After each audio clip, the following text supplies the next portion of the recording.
Maroc, la marche verte. Verte parce que le vert est la couleur de l'étoile sur le drapeau rouge marocain. C'était la couleur préférée du prophète Mahomet. Et parce que cette marche est aussi une marche sainte. Du moins, c'est ce qu'on leur a dit aux Marocains quand on leur a demandé d'aller récupérer les arpents de sable colonisés par l'Espagne, le Sahara occidental, au cours d'une marche sans précédent dans l'histoire moderne.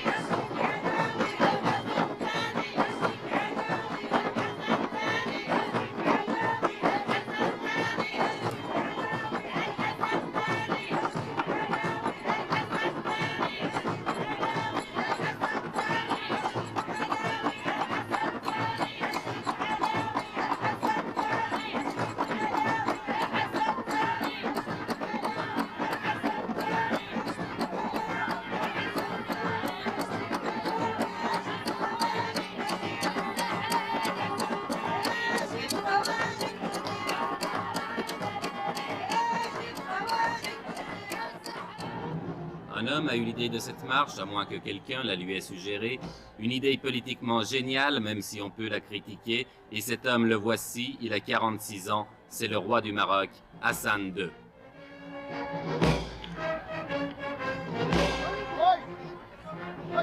Avec la marche verte, Hassan II espère gagner sur tous les plans, faire oublier les problèmes intérieurs, se réconcilier avec son opposition, même de gauche, et surtout ressouder le peuple marocain dans un immense élan de nationalisme.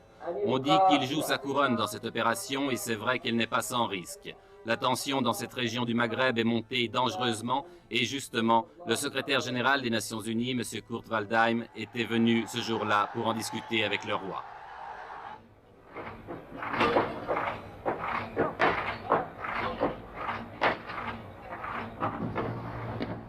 Mais au-delà des coulisses de la diplomatie, la marche verte a été lancée.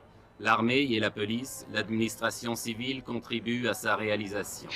C'est presque la totalité des moyens de transport du pays qui ont été mobilisés, trains, autocars et camions rassemblés à Marrakech, devenue la capitale du grand départ.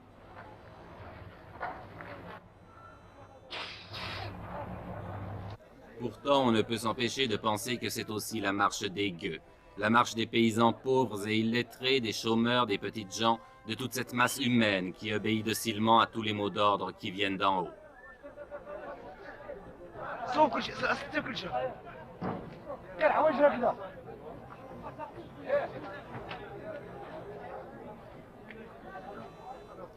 Le roi avait demandé 350 000 volontaires. Ils ont été presque le double à s'inscrire. Pour beaucoup, c'était l'occasion de faire pour la première fois de leur vie un grand voyage ou de voir la mer, bref, presque des vacances offertes et organisées par Sa Majesté.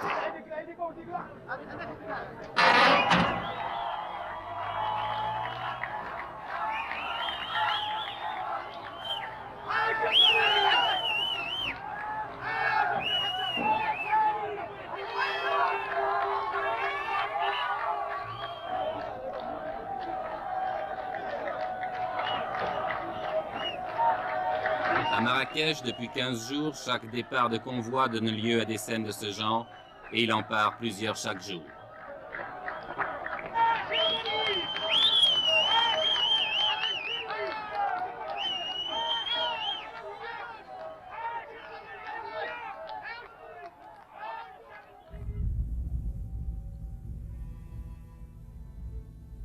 Ils sont partis de toutes les régions du pays, de toutes les provinces. Ceux qui venaient du nord ont parcouru plus de 2000 km, entassés par paquets de 50 sur chaque camion.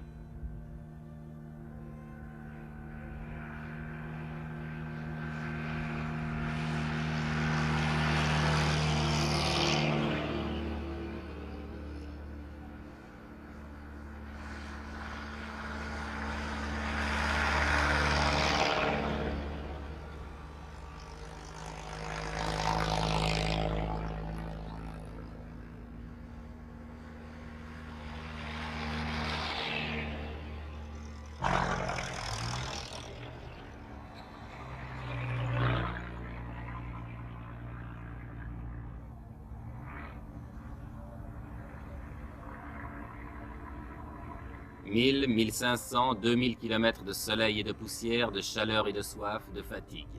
Mais tout a été prévu, sans doute depuis plusieurs mois, malgré le caractère spontané que le Maroc a voulu donner à cette manifestation. Ambulance, ravitaillement, essence, eau. En principe, les participants à la marche ne manqueront de rien. Une question, mais qui restera peut-être toujours sans réponse, quel sera le coût définitif de cette épopée? Avant le désert, un camp de transit a été installé à Agadir qui peut accueillir 30 000 personnes.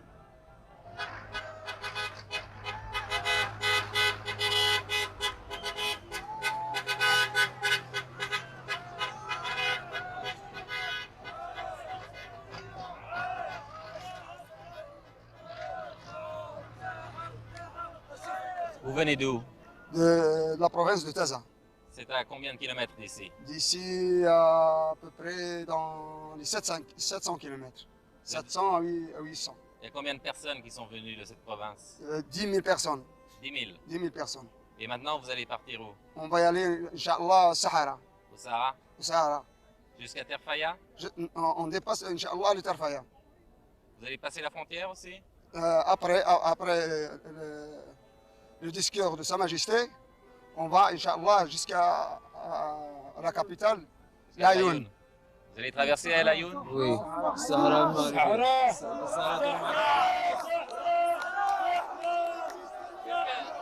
Qu'est-ce que ça signifie? Qu'est-ce que ça signifie le Sahara pour vous? C'est notre terre et notre pays. Nous traversons non pas l'Ayoun seulement, mais toutes les villes et tous les villages occupés par les Espagnols. On veut notre terre. On veut toujours notre terre. On veut notre terre jusqu'à la mort.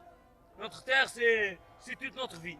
C'est notre terre. Ça y est. Vive le roi Hassan II! Vive le roi Hassan II! Vive le roi Hassan II! Vive le roi Hassan II! Vive le roi! Vive le roi Hassan II! Vive le roi Hassan II!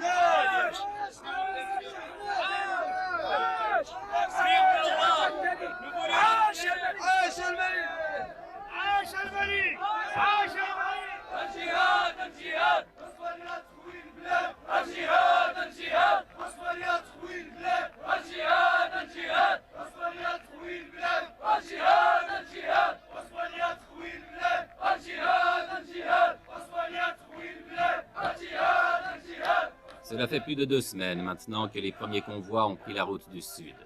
Plus de 2 semaines de délire qui confine au fanatisme. Plus de 2 semaines que le Maroc vit dans la fièvre. Tout cela pour quelques milliers de tonnes de phosphate, vous demanderez-vous? Non, pas seulement. Tout cela aussi, du moins aux yeux du peuple, au nom du roi et de Dieu, si Dieu le veut, Inch'Allah.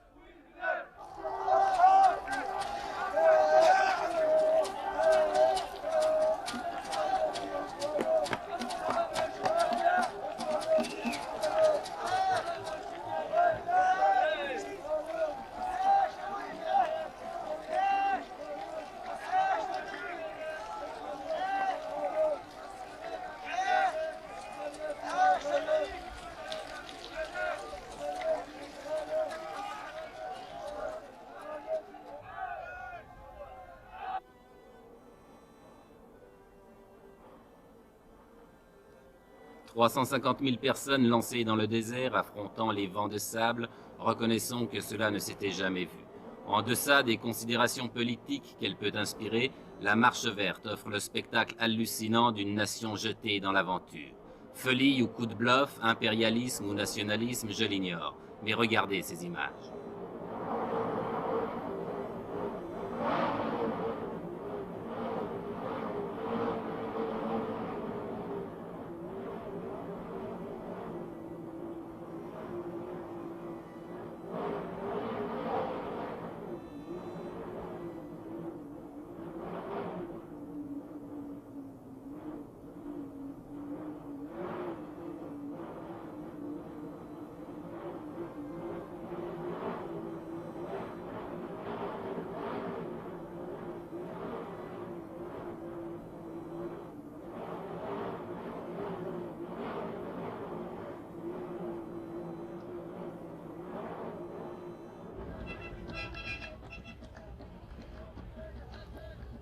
350 000 personnes dans le désert, cela signifie 10 000. Oui, vous avez bien compris, 10 000 camions. En une journée, ce sont 5 convois comme celui-ci que nous avons rencontré sur la route. Par mesure de sécurité et pour éviter un trop grand désordre, tous les arrêts s'effectuent en dehors des localités.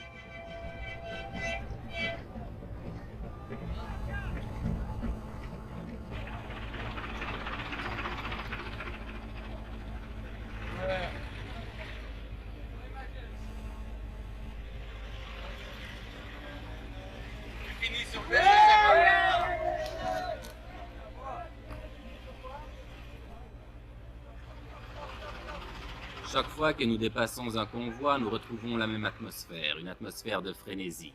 Et chaque fois aussi que nous interrogeons les gens, ils nous font les mêmes réponses. Écoutez.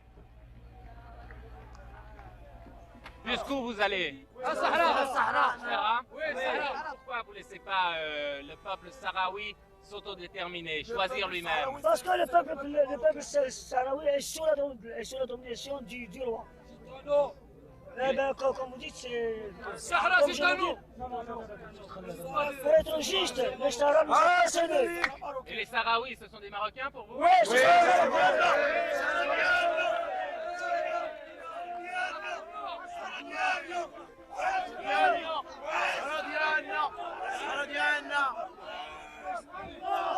c'est le roi Hassan II.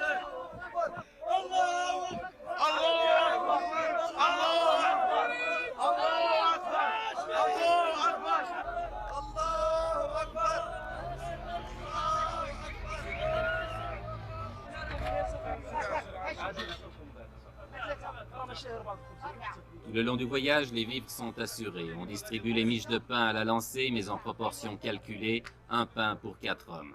Le convoi se ravitaille donc, puis reprend la route.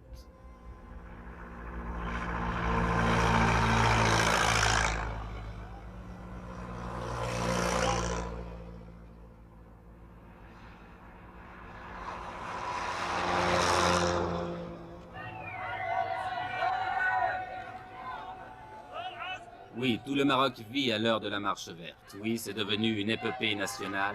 Chaque traversée de ville en témoigne.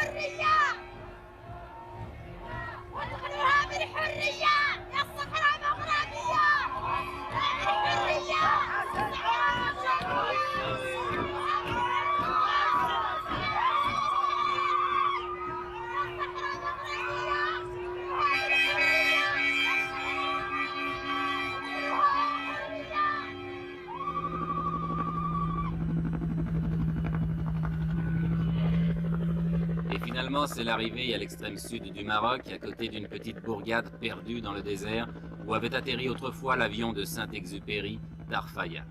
Tarfaya qui est maintenant devenu un gigantesque camp, dernière étape de la marche verte avant la traversée de la frontière qui délimite le Sahara espagnol.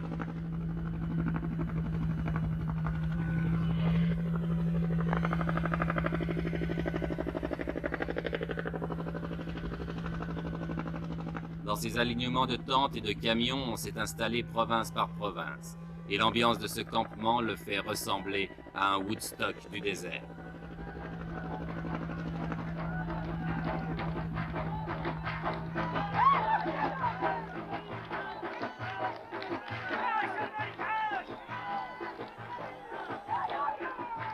Car c'est tous les jours la fête, organisée ou pas.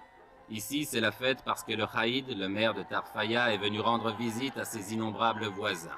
Lui qui vivait seul ou presque dans son bled oublié au fond des sables, que doit-il penser de ce fantastique rassemblement ?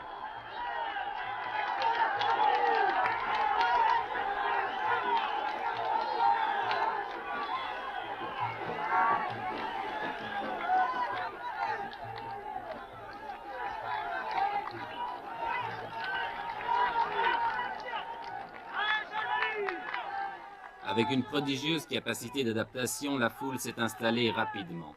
On a nettoyé le sol des cailloux pour en faire des clôtures, on a dressé des tentes de fortune, et il ne reste plus qu'à tuer le temps en attendant l'ordre du roi pour se remettre en marche vers les terres spoliées.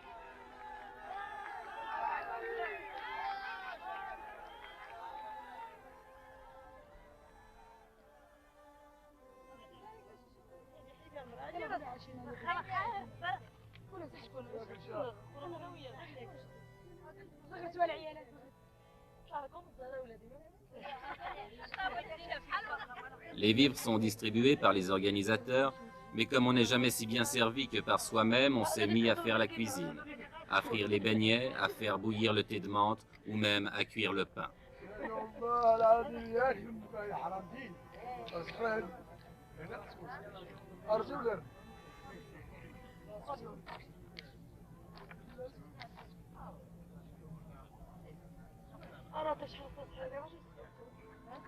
Ici et là, les 1001 petites occupations de la vie quotidienne.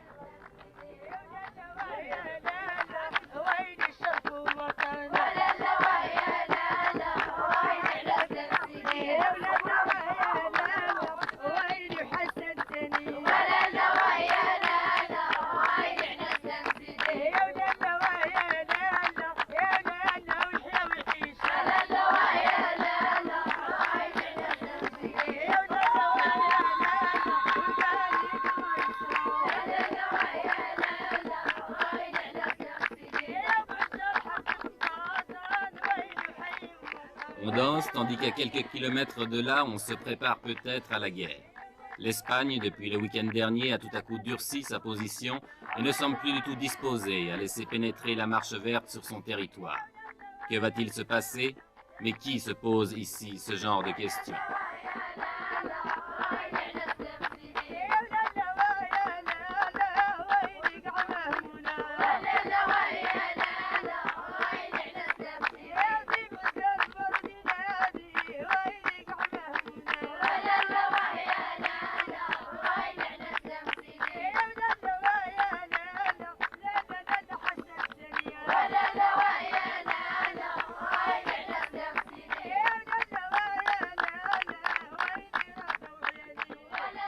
La marche verte n'a pas encore franchi la frontière, mais on ne voit pas comment elle pourrait maintenant s'arrêter, car ce qui est sûr, c'est qu'elle a dépassé le point de non-retour.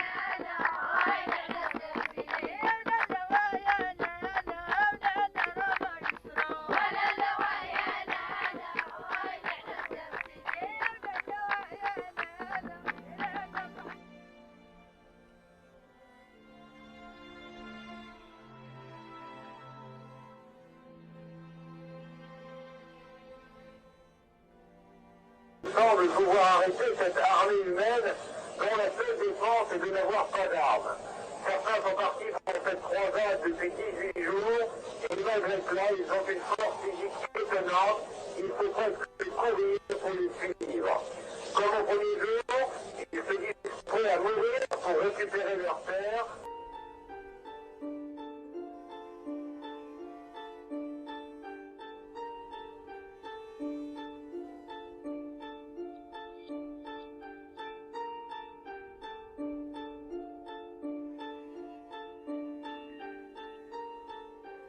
إنني وأنا أخاطبكم أعتقد شخصيا وأؤمن إيمانا راسخا بأن مسيرتنا قد أدت رسالتها وأنها قد أدركت هدفها وأنها ولله الحمد قد حققت ما كنا كلنا نحن أصدقاؤنا ومحبونا ننتظر منها.